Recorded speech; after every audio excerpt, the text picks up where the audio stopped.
आप सभी को जय भीम, नमो बुद्धाय। और मैं तो बहुत सारी बातें करने आया था, लेकिन उसमें समय लगेगा। हालांकि उसके लिए समय बचा नहीं है और आप लोग भी इसकी इच्छुक नहीं होंगे, लेकिन एक बात जरूर कहूंगा मैं। कुछ बातें मैंने यहाँ पर सुनी जिन पर हमें ध्यान देने की बड़ी आवश्यकता है। एक बात सुनी मैंने कि भगवान बुद्ध को महात्मा कहकर संबोधित किया गया। ये जो महात्मा शब्द है, ये भगवान बुद्ध के साथ में बड़ा षड्यंत्र है। कभी भी इस देश में महावीर को भगवान महावीर तो कहा, लेकिन महात्मा महावीर कभी कह के नहीं बुलाया गया। महात्मा इसलिए कहा गया भगवान बुद्ध को क्योंकि भगवान बुद्ध के धम्म के 3 आधारभूत तत्व हैं, दुख, अनत्त और अनित्य। जिसको हम अनत्त कहते हैं वो हिंदुओं का जो है आत्मा है। अब भगवान बुद्ध ने अनंत कहा, यानी कि जिसको मैं सेल्फ कहता हूं, सेल्फ जैसा मेरे भीतर कुछ भी नहीं है।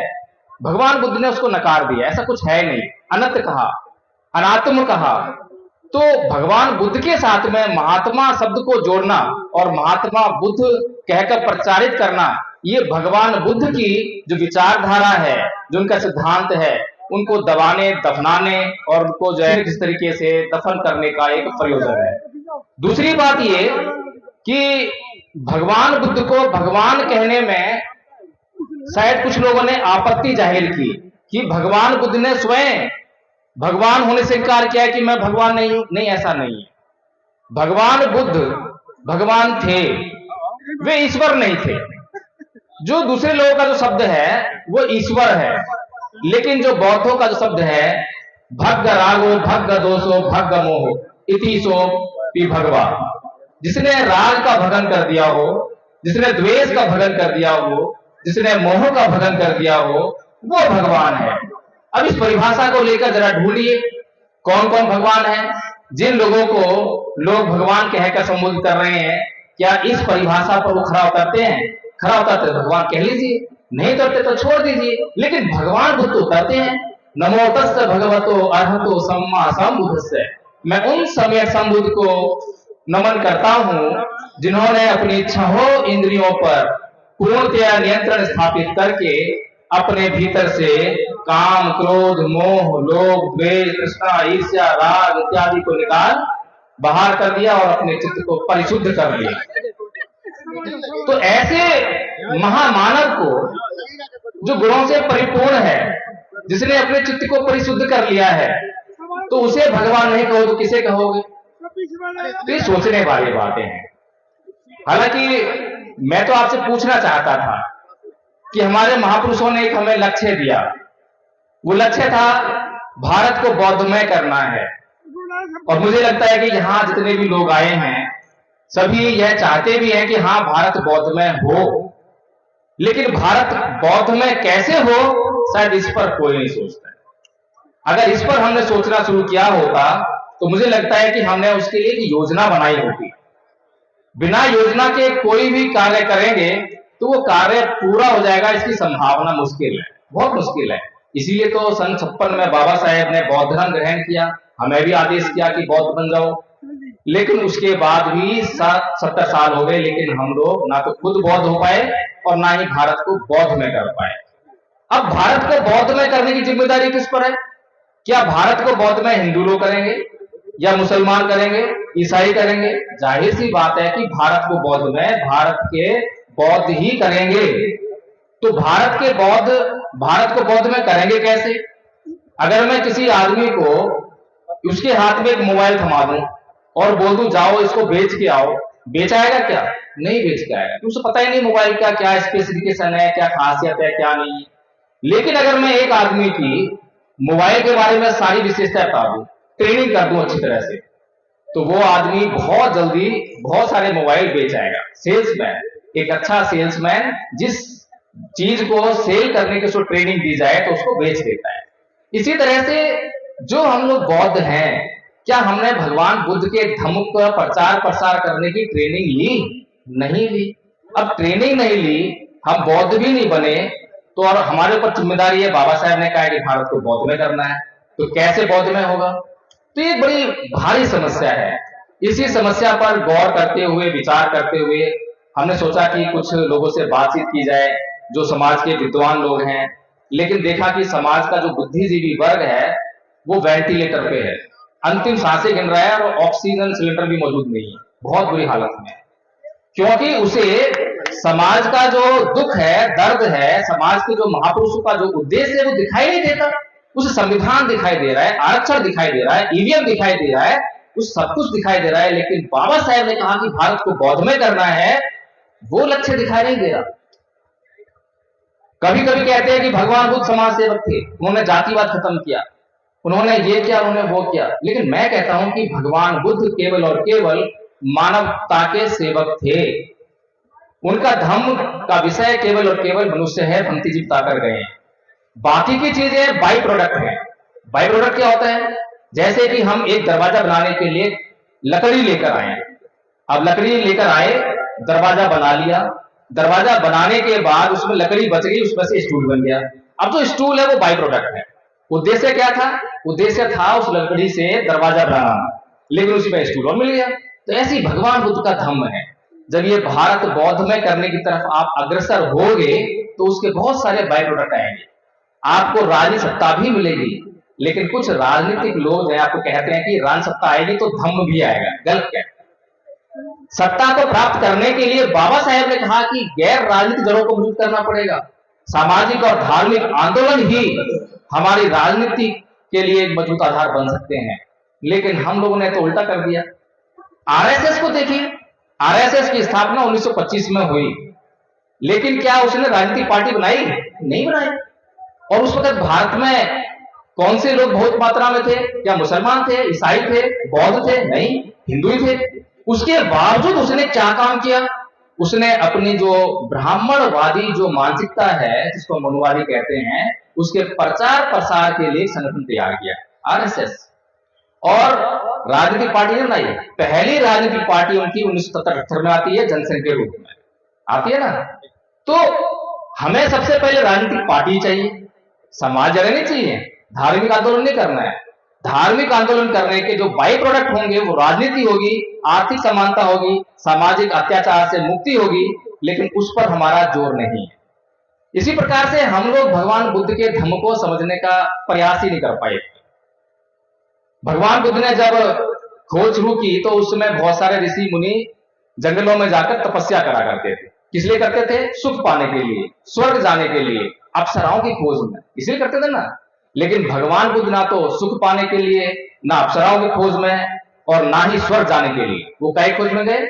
वो गए दुख की खोज में, कि भाई दुख खोजाएगा, दुख क्या है, दुख का पता लगाओ।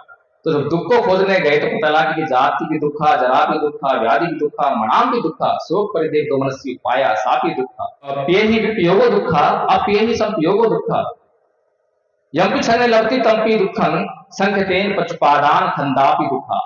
जन्म लेना दुख है, मरना दुख है, बुढ़ापा दुख है, रोग दुख है, प्रियजनों का बिछुड़ना दुख है, अप्रिय जनों का मिलना दुख है। कुल मिलाकर ये जो 5 स्कंदों से निर्मित शरीर है, ये दुखों का घर है। भगवान बुद्ध ने पहले दुख को डिफाइन किया। जब दुख को डिफाइन कर लिया, दुख को खोज लिया, तो फिर क्या करेंगे? कोई पास में रखने वाली चीज थोड़ा है दुख। दुख को तो दूर करना है, त्यागना है, छोड़ना है। तो दुख का कारण क्या पता लगाया उन्होंने?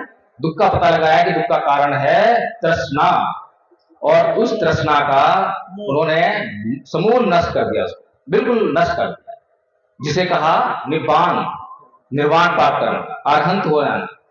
तो उस स्थिति में जो सुख मिलता है, उसकी जो खोज में थे भगवान बुद्ध, वो मिली। लेकिन हमारी जो जिंदगी है, हमारी जिंदगी कैसी है? हमारी जिंदगी बिल्कुल उलट चल रही है, भगवान बुद्ध के धम्म के बिल्कुल उलट। जितना भी हमें सुख मिलता है तुरंत लगते हैं भोगने में, तुरंत भोगने में लग रहे हैं। अभी सुबह से लेकर शाम तक मजदूरी करी, 500 रुपए कमाए, और सुख के रूप में आई दारू की बोतल, लगा दी उसमें 100 रुपए, सुख भोग लिया।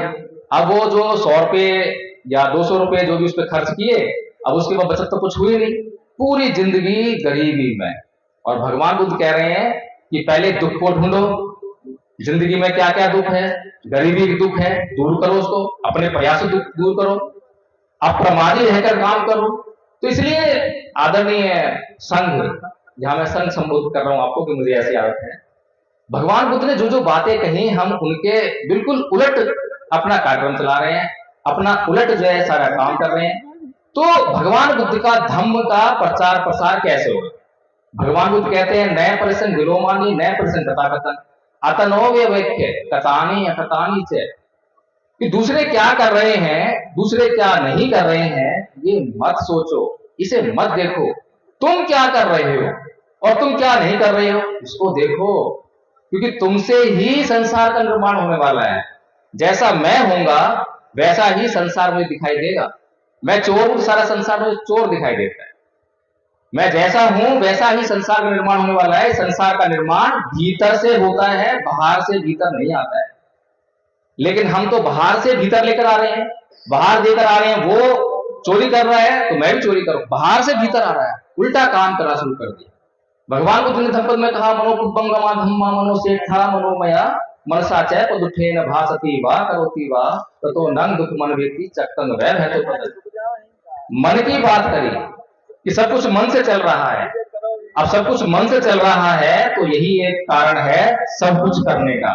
तो इसमें सुधार कर तो सब कुछ ठीक ठाक हो जाएगा। खैर, मुझे लगता है कि समय ज्यादा नहीं है और हमें अपनी बात को ही विराम देना चाहिए। और धम्पद संघ ने ये प्रयास शुरू किया।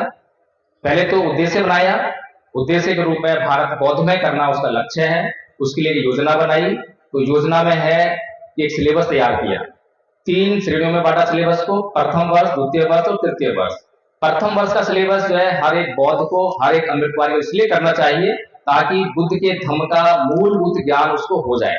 और बहुत बड़ा सिलेबस नहीं है, सिर्फ A4 का साइज का जो पेपर है उसका आगे पीछे का साइज, बस इतना सिलेबस बनाया। और उसको अगर कर लिया तो मैं गारंटी देता हूं भगवान बुद्ध के धम्म के आधारभूत ज्ञान से आप लबालब हो जाएंगे। फिर जहां पर भी आप बैठेंगे, अपने घर में, अड़ोस में, पड़ोस में, स्कूल में, कॉलेज में, जहां पर भी जाएंगे वहां अभी चर्चाएं तो होती हैं। अभी हिंदू लोग चर्चा करते हैं, अपने धर्म चर्चा करते हैं, मुस्लिम लोग अपनी चर्चा कर रहे हैं, लेकिन हमारी चर्चा नहीं हो रही है क्योंकि हमारे पास चर्चा करने के लिए भगवान बुद्ध के धम्म की जानकारी ही नहीं। तो इसीलिए धम्पद संघ ने ये कोर्स बनाया। द्वितीय वर्ष का कोर्स संस्कार कर्ता बनाने का कोर्स है। हमारे अभी संस्कार रुके हुए हैं, हमारे संस्कार हो ही नहीं रहे हैं। इसलिए संस्कार हर घर में निश्चित हो सके, और अगर भंते जी वहां पर अवेलेबल ना हो तो हमें संस्कार कराना चाहिए। इसलिए हमने संस्कार कर्ता बनाने का भी प्रोग्राम शुरू कर दिया है। तीसरे वर्ष का कोर्स जो है बौद्ध विद्वान बनाने का कोर्स है, कि जहां पर वो तर्क करना पड़े, भाषण देना पड़े, अच्छी तरह से विचार देना पड़े, तो उसके लिए भी हमारे जो वक्तागण है वो तैयार हों, बौद्ध लोग जो हैं। तो इसलिए बाबा साहेब का सपना बौद्धमय भारत, उसको पूरा करने के लिए धम्पद संघ ने एक स्पष्ट, साफ दिखाई देने वाली, दूर से दिखाई दिया कि वो मेरा लक्ष्य है। और जब लक्ष्य दिखाई देता है तो उसको पाना हमारे लिए आसान रहता है। लेकिन लक्ष्य दिखाई नहीं देता तो बस चलते आते हैं, अरे पता नहीं कितनी दूर रह गया, पता नहीं कितनी दूर रह गया। इसलिए हमने लक्ष्य को स्पष्ट कर दिया। वो लक्ष्य है प्रथम वर्ष का, वो लक्ष्य है द्वितीय वर्ष का, वो लक्ष्य है तृतीय वर्ष का। कोई मुश्किल काम नहीं है। और मैं एक बात और कहना चाहता हूं कि अगर दुनिया में सबसे आसान काम कोई है तो वो भगवान बुद्ध के धम्म का प्रचार प्रसार करना है। और भगवान बुद्ध के धम्म का प्रचार प्रसार करने के लिए आपको ना तो बंदूक चाहिए, ना गोली चाहिए, वो दूसरे लोगों को चाहिए। लेकिन यहां तो केवल एक चीज चाहिए कि भगवान बुद्ध के धम्म का आचरण करो। उसका जब प्रभाव आपको दिखाई देगा, तो जैसे आपको कोई सलाह देता है कि घुटने दर्द हो रहा है, अच्छा तो ये काम करो, ये मलहम लगा लो, सही हो जाएगा। और सही हो गया तो फिर कोई कंपनी आपको पैसे नहीं देती प्रचार करने के लिए, सारी दुनिया में अपने आप गाते हो कि देखो वो वाला बाम लगाओ, आपके घुटने ठीक हो जाएंगे। ऐसे ही बुद्ध के धम्म का आचरण करने लग जाओ। जब इससे कल्याण होने लगेगा तो भगवान बुद्ध को भी कहने जरूरत नहीं पड़ेगी, प्रचार करो, खुद ही प्रचार करोगे। महिलाएं खुद ही बोलेंगे कि ये वाला धम्म अच्छा है। तो इससे पर भी बात समाप्त करूंगा। जय भीम, नमो बुद्धाय।